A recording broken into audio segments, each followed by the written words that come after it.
Alright everybody, this is a gas stove, and this, most like any stove, it has one way to turn it. You don't want to turn it and over thread the thing.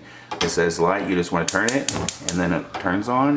You can go all the way down to low, go all the way up to high, but do not try to pull it this way, because if you do, you're going to thread the inside of the holder. Just be gentle with it. Hear the click. This one's trying. I don't like the way that sounded.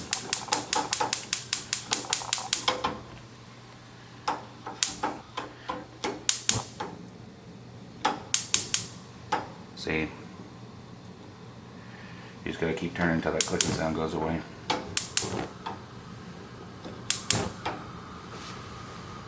Make sure you turn them off, and then you're good to go.